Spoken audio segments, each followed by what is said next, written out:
Yes, ni The Quick Times News nk'ibisanzwe nta kindi usabwa uretse kureba hasi handitse subscribe ugakandaho hanyuma tugakomeza kubana gatanu kuri gatanu muri aya makuru.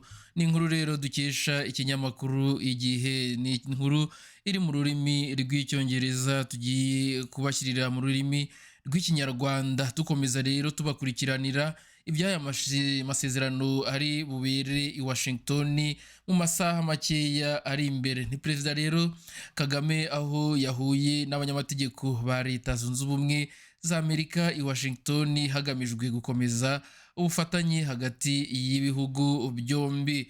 Ni inkuru rero yanditswe na Wycliffe Nyamasege ku saha ya saa 5:13 no kuri uyu munsi tariki ya 4 z'ukwezi kwa 12 mwaka w'ibihumbi 2025.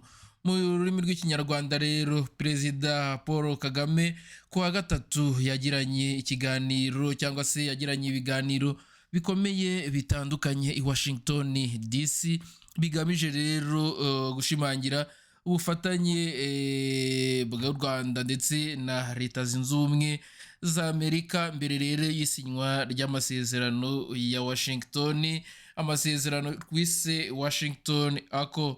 Kuko rero ibiro bya perezida bitangaza, perezida Kagame yakiriye abagize Kongere ya Amerika mu muhango wo gufata ifunguro rya nimugoroba, harimo rero senateri cyangwa se Senator Mike Rounds, umuyobozi Rep Brian Master, Senator Kevin Cramer ndetse na Senator Peter Ricketts, Rep Ronnie Jackson ndetse na Rep Trent Kelly.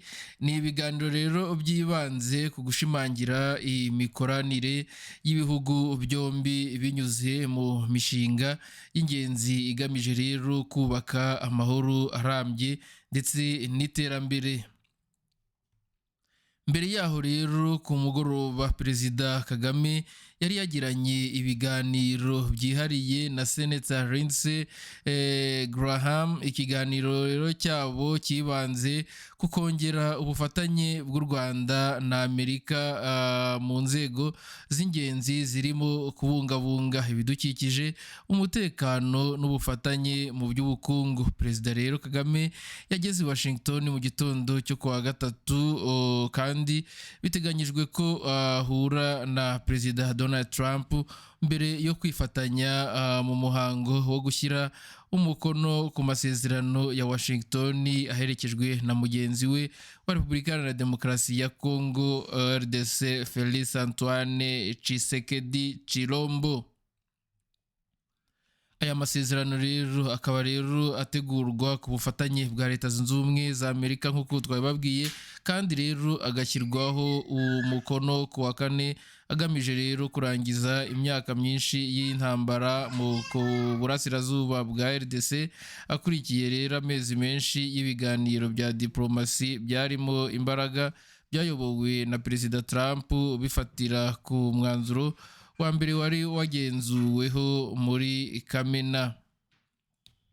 Uretse rero ayo masezerano y'amahoro, Kagame na Tshisekedi barateganya no kwemeza Regional Economic Integration Framework yarangijwe mu kwezi gushize, igaragaza rero uburyo bwo guteza imbere ubucuruzi n'ubufatanye mu karere. Amasezerano rero ya Washington anagira uburyo bwo kurandura FDLR n'icyemezo cyo gukuraho ingamba z'ingoboka z'umutekano u Rwanda rwari rwashyize ku mipaka.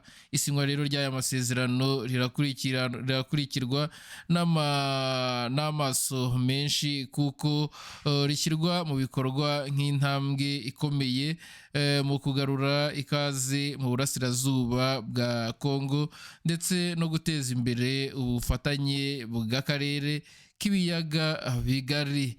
Nk'uko rero mubibona mu mafoto ahangaha, ni nyakubahwa perezida wa Repubulika Paul Kagame ubwo yari kumwe n'abo bafatanyije ndetse gusangira ifunguro rya nimugoroba ubwo yageraga muri Leta Zunze Ubumwe za Amerika. Bagezeho rero bafata n'ifoto y'urwibutso nk'uko muri kubibona. Ni nyuma rero aha ngaha aho perezida n'ubundi yahuye na Senator Lindsey Graham bagirana ibiganiro bitandukanye, ndetse bigaragara yuko mu mafoto ari ibyishimo ndetse n'umunezero, bigaragaza yuko byanze bikunze hari icyagezweho mu biganiro bagiriye muri iyi Washington DC.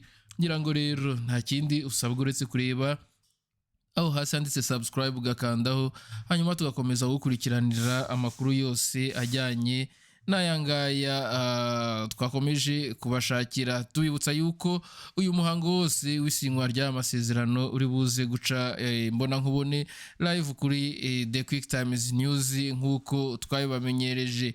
Ntubure rero, nta kindi usabwa rero nk'ubusanzwe, kanda subscribe kugira ngo utaza gucikanwa